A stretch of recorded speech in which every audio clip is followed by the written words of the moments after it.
आज हम लोग अर्बन ज्योग्राफी को पढ़ने वाले हैं और उसमें जो टॉपिक है हमारा है उसका meaning and scope and nature of urban geography. Urban geography की प्रकृति और उसके विषय क्षेत्र को हम जानने का प्रयास करेंगे कि अर्बन ज्योग्राफी में कौन से क्षेत्र आते हैं, उसके नेचर क्या है ना, और उसके विशेष रूप से हम आज अध्ययन करेंगे। पहले इसके परिचय को हम देखते हैं। तो शहरी भूगोल शहरों और शहरी क्षेत्रों का अध्ययन है जिसमें उनके विकास, स्थानिक पैटर्न और उनके परिवेश के साथ बातचीत शामिल होता है। यह मानव भूगोल का एक उपविषय है जो शहरों और कस्बों की भौतिक, सामाजिक, आर्थिक और पर्यावरणीय विशेषताओं की जांच करता है। भूगोल को दो भागों में बांटा गया है। पहला जो है वो मानव भूगोल, दूसरा भौतिक भूगोल। तो मानव भूगोल को भी कई भागों में बांटा गया है जिसमें कि बस्ती भूगोल उसी का एक पार्ट है, और बस्ती भूगोल को फिर दो भागों में बांटा गया है, ग्रामीण भूगोल और नगरीय भूगोल। तो आज जो हम पढ़ने वाले हैं उसमें नगरीय भूगोल की चर्चा करेंगे। तो पहले हम समझने का प्रयास करते हैं नगरीय भूगोल के अर्थ और उसके कुछ जो ज्योग्राफर्स के द्वारा जो दिए गए परिभाषा हैं उसके बारे में समझने का प्रयास करेंगे। तो आइए देखते हैं। तो नगरीय भूगोल अंग्रेजी के अर्बन ज्योग्राफी शब्द का हिंदी रूपांतरण है और यह अर्बन और प्लस अर्ब्स दो शब्दों से मिलकर बना है जिसका अर्थ है नगर व नगर से संबंधित। शाब्दिक अर्थ इस प्रकार से हम कह सकते हैं कि नगरीय भूगोल में सभी प्रकार के नगरों तथा उनके विकास एवं नियोजन से संबंधित विभिन्न भौगोलिक पहलुओं का अध्ययन किया जाता है। अब आइए देखते हैं कि कुछ जो ज्योग्राफर्स रहे हैं उनके द्वारा जो दिया गया है नगरीय भूगोल की परिभाषा उसके बारे में देखने का प्रयास करते हैं। तो पहला जो परिभाषा दिया गया है उसमें डडलेनस्टाफ प्रमुख हैं, जो कि उन्होंने काफ़ी जो नगरीय भूगोल पे काफ़ी उन्होंने गहन अध्ययन किया है और बहुत बड़े स्तर पर उन्होंने ब्रिटेन में और इंडिया में बहुत बड़े स्तर पर जो है उन्होंने नगरीय भूगोल पे विकास में उन्होंने काफ़ी योगदान दिया है। तो पहले देखते हैं कि डडलेनस्टाफ के द्वारा नगरीय भूगोल को क्या परिभाषा दी गई है। उन्होंने कहा है कि नगरीय भूगोल का उद्देश्य भौगोलिक पक्षों के प्रसंग में नगरों के विकास का गहन अध्ययन करना है। ग्रिफिथ टेलर के द्वारा कहा गया है कि नगरीय भूगोल नगर के बसाव, स्थान, प्रादुर्भाव, प्रारूप तथा वर्गीकरण का अध्ययन है, जबकि H.M. मेयर के अनुसार नगरीय भूगोल उन प्रारूपों एवं संबंधों की व्याख्या करता है जो एक और नगरीय क्षेत्र में विद्यमान होने तथा दूसरी और नगरीय व नगरीय के बीच है ना, यानी एक नगर से दूसरे नगर के बीच जो संबंध होते हैं उसको भी दर्शाने का प्रयास करता है। G.S. घोषल के अनुसार शहरी भूगोल शहरी स्थानों का भौगोलिक अध्ययन है जो विकसित होते हैं और अपने आसपास के क्षेत्रों के लिए सेवा केंद्रों के रूप में मौजूद होते हैं। यानी जहाँ पे शहर बसता है वो अपने आसपास के क्षेत्रों को भी सेवा करता है और आसपास वाला जो क्षेत्र होता है वो भी नगरों की सेवा करता है। तो इस प्रकार से उन्होंने उसकी व्याख्या की है। अब हम समझते हैं कि नगरीय भूगोल की जो प्रकृति है वो क्या है, उसको देखने का प्रयास करेंगे। तो कहता है कि नगरीय भूगोल जो है एक सामाजिक विज्ञान है और यह मानव निर्मित बस्ती का अध्ययन करता है। नगरीय भूगोल में एक नगर से दूसरे नगर में भिन्नता स्थापित करता है, यानी एक नगर से दूसरे नगर की जो विशेषता होती है उसको चिन्हित करने का वो काम करता है। नगरीय एवं अनगरीय क्षेत्रों के बीच विभिन्नताएं स्थापित करता है।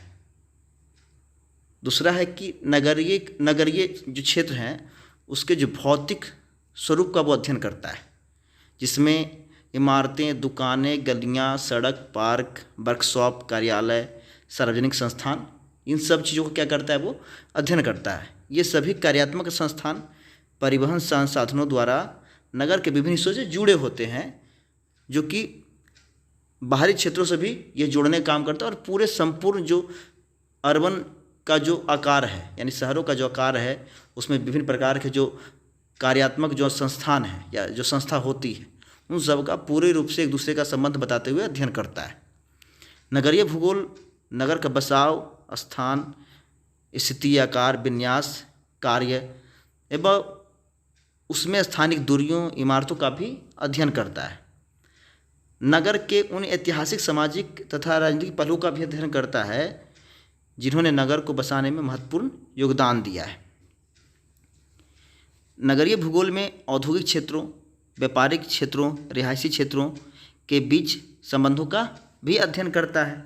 यानी जो रिहायशी क्षेत्र है या औद्योगिक क्षेत्र है और व्यापारिक जो क्षेत्र है, उन सब बस्तियों का वो क्या करता है, अध्ययन करता है। नगरीय भूगोल नगर के सभी प्रकार के भूमियों के उपयोग से अपना संबंध जोड़ता है। यानी जितने प्रकार के जो नगरों में जो काम होते हैं, उन सब का जो संबंध होता है वो नगरीय भूगोल से जोड़ने का प्रयास करता है। नगरीय भूगोल नगर को एकांकी रूप में ही नहीं बल्कि प्रादेशिक केंद्र के रूप में भी देखता है, जहाँ एक और ग्रामीण बस्ती नगर को जीवन दान देती है। यानी वो क्या करती है कि ग्रामीण बस्ती को भी क्या करती है कि वो जो सेवाएं मुहैया कराती है, वो भी क्या होता है, धीरे धीरे नगर की ओर आकर्षित होते हुए अपने आप को नगर में कन्वर्ट करने की कोशिश करता है। वहीं दूसरी ओर नगर भी बदले में ग्रामीण बस्ती को अनेक प्रकार की सेवाएं प्रदान करता है। यानी ग्रामीण क्षेत्र और नगरीय क्षेत्र दोनों एक दूसरे के पूरक होते हैं। यानी दोनों एक दूसरे की ज़रूरत हैं, जिसमें कि शहरों की ज़रूरतें कौन पूरा करता है, ग्रामीण क्षेत्र, और ग्रामीण क्षेत्रों का ज़रूरत कौन पूरा करता है, शहरी क्षेत्र। जैसे ग्रामीण क्षेत्र से सब्जी, फल, दूध शहरी क्षेत्रों को मिलता है, और शहरी क्षेत्र जो पूरा करते हैं ग्रामीण क्षेत्रों को, उसमें शिक्षा, स्वास्थ्य है ना, एंटरटेनमेंट, ये सब चीज़ों की ज़रूरतें पूरा करते हैं कौन, तो शहरी क्षेत्र पूरा करते हैं। दूसरे पहलुओं में देखेंगे तो कह रहा है कि नगरीय भूगोलवेत्ता है ना, नगर के वर्तमान पहलुओं के साथ साथ उनके भूत भविष्य का भी अध्ययन करते हैं। यानी जो अभी पहले जो कैसे शहर का विकास हुआ है, वर्तमान में कैसी स्थिति है, और आने वाले समय में वो कितना विकास करेगा, इन सब पहलुओं पर भी वो क्या करता है, अध्ययन करता है। नगरीय भूगोल एक परिवर्तनशील तत्व है। इसके स्वरूप व संबंधों में परिवर्तन होने की संभावना बनी रहती है। इन्हीं सभी संभावनाओं का यह विषय अध्ययन करता है। आगे कह रहा है कि जो नगर एक परिवर्तनशील तत्व है, इन सभी का अध्ययन करने के लिए नगरीय भूगोलवेत्ता को क्या करना होता है, सजग रहना पड़ता है ना। इसके बाद है कि नगरीय भूगोल क्या है, इस प्रकार एक गतिशील विज्ञान है, यानी डायनेमिक है। हमेशा इसमें कुछ ना कुछ क्या होता है, बदलाव होता रहता है। तो इस प्रकार हमने देखा नगरीय भूगोल के प्रकृति को। अब उसके विषय क्षेत्र को देखते हैं कि नगरीय भूगोल में जो किस किस विषय का इसमें संभावना, इसके संबंध को दर्शाता है। चूँकि नगरीय भूगोल जो है, इसकी जो व्याख्या काफ़ी विस्तृत है, और इसमें कहीं ना कहीं बहुत सारे जो सब्जेक्ट हैं उसको कोरिलेट किया गया है, ज्योग्राफी के बहुत सारे पार्ट को, और इसमें हर एक ज्योग्राफी के हर एक विषय क्षेत्र को क्या किया गया है, जो है वो संबंध जोड़ने का प्रयास किया गया है। तो आइए देखते शुरू करते हैं। इसमें पहले हम देखते हैं कि इकोनॉमिकल ज्योग्राफी है ना। इकोनॉमिकल ज्योग्राफी यानी जितने सारे जो है वो चेंजिंग होता है अर्बन इकोनॉमिक में, जो मार्केटिंग होता है, उन सब में जो है इकोनॉमिकल ज्योग्राफी का जो है उसमें संबंध होता है। क्योंकि जितने सारे एक्टिविटी होती है आर्थिक रूप से, वो जो आर्थिक भूगोल है उसके पार्ट होते हैं। इसके बाद नेक्स्ट है वेलफेयर ज्योग्राफी।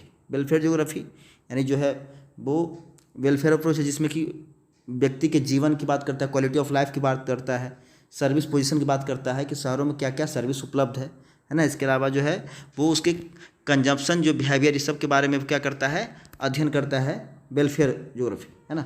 अगर कल्चरल ज्योग्राफी की बात करें तो इसमें क्या होता है कि व्यक्ति के जो है कल्चर, उसकी एथनिसिटी, उसके जेंडर जो है वो डिस्क्रिमिनेशन, ये सब की बात करता है उसमें कल्चरल ज्योग्राफी में। इसके बाद क्वांटिटेटिव ज्योग्राफी, तो क्वांटिटेटिव ज्योग्राफी में उसके जितने सारे जो आर्थिक क्रियाकलाप होते हैं, उसमें जितने प्रकार के जो हिसाब किताब होते हैं, जो आयात और निर्यात के जो व्यापार के जो हिसाब होते हैं, उन सब की जो है जांच परख कौन करता है, क्वांटिटेटिव ज्योग्राफी।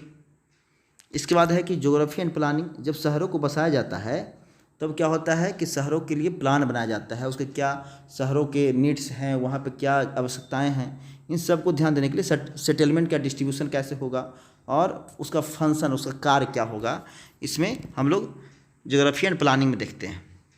इसके बाद है ज्योग्राफी ऑफ हाउसिंग, जिसमें शहरों के घरों के आकार, प्रकार, उसके कंडीशन कैसे हैं है ना, और उसकी जो है संसाधनों की उपलब्धता क्या है, उसके आधार पर जो है घरों की सेटलमेंट की जो है वो व्याख्या की जाती है।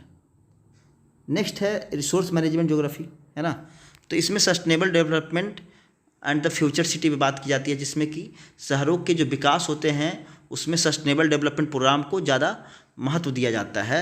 इसके कारण क्या होता है, शहरों का विकास अच्छे से हो पाए, इसीलिए जो है रिसोर्स मैनेजमेंट पे काफ़ी ज़्यादा ध्यान देने की ज़रूरत होती है शहरी भूगोल में। इसके बाद है भौतिक भूगोल।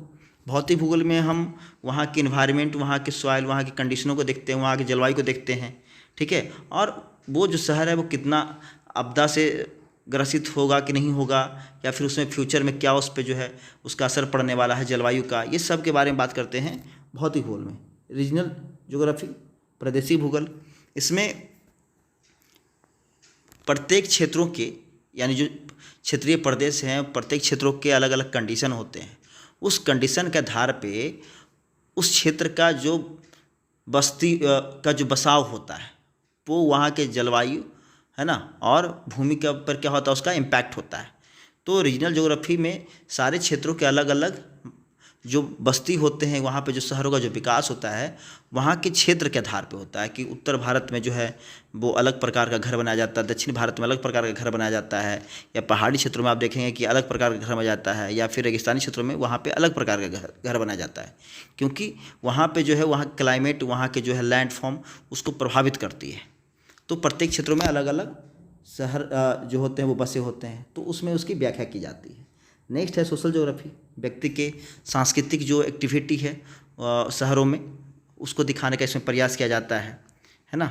इसके बाद आते हैं ट्रांसपोर्टेशन ज्योग्राफी, जिसमें कि मोबिलिटी और एक्सेसिबिलिटी, यानी जो शहरों में जो रहने वाली जनसंख्या है उसके मोबिलिटी और एक्सेसिबिलिटी की कितनी अच्छी सुविधाएं हैं किसी शहरों का, उसमें इसकी व्याख्या की जाती है, या फिर उसमें से संबंधित समस्याएँ क्या हैं उसके बारे में भी बताया जाता है। इस बार नेक्स्ट देखते हैं कि रिक्रिएशन ज्योग्राफी। हमेशा जो होता है शहरों में कुछ ना कुछ नया होता है, जहाँ पे कि नए चीज़ों का विकास किया जाता है और कुछ यूनिक बनाने का काम किया जाता है ताकि शहर जो है अट्रैक्टिव लगे, है ना। तो प्रत्येक शहरों में कहीं पे वाटर पार्क, कहीं पे बड़े बड़े मॉल खुलते हैं और किसी प्रकार का जो है वो डिज्नीलैंड मेला लगाया जाता है। तो दैट मीन्स ये रिक्रिएशन किया जाता है। अब एग्जाम्पल अगर आप लेंगे जैसे दुबई का, तो दुबई को क्या किया गया है, रेगिस्तान में उसको इतना हाईटेक सिटी बनाया गया कि पूरी दुनिया के लोग घूमने के लिए आते हैं, अमेरिका के लोग वहाँ घूमने के लिए आते हैं। तो ये रिक्रिएशन है, यानी दोबारा से मतलब उस शहरों में जो बने हुए हैं उसी में कुछ नया क्रिएट करके उसको और आकर्षित करने का प्रयास करता है, जिससे कि टूरिज्म और वहाँ का जो इकोनॉमिकल डेवलपमेंट वो ज़्यादा हो सके। नेक्स्ट में है पॉलिटिकल ज्योग्राफी। पॉलिटिकल ज्योग्राफी में हम ज्योग्राफी के जो है विभिन्न पहलुओं में, खास करके जो शहरों की सीमा होती है, उसके जो है पड़ोसियों के साथ विवाद होता है, इन सब के मुद्दों के बारे में उस पर ध्यान दिया जाता है। साथ में उसका जो एक प्रकार का जो स्टेट का जो गठन होता है उसमें भी पॉलिटिकल ज्योग्राफी का बहुत बड़ा योगदान होता है। साथ में जो भूमि है, किसी शहर के क्षेत्र में जो भूमि है या उसका जो संसाधन है उस पर उसका क्या महत्व है, वो पॉलिटिकल ज्योग्राफी में जो है उसको क्या किया जाता है, व्याख्या किया जाता है। मेडिकल ज्योग्राफी, शहरों में जो स्वास्थ्य है ना, उसको वहाँ की जनसंख्या कितना एक्सेस कर पाती है, कितनी सुविधाएं हैं, अगर सुविधाएं नहीं तो कौन सी समस्या हैं, इन सारी चीज़ों पे खास करके स्वास्थ्य संबंधी जो व्याख्या की जाती है वो मेडिकल ज्योग्राफी में की जाती है। और अंत में है वो मार्केटिंग ज्योग्राफी।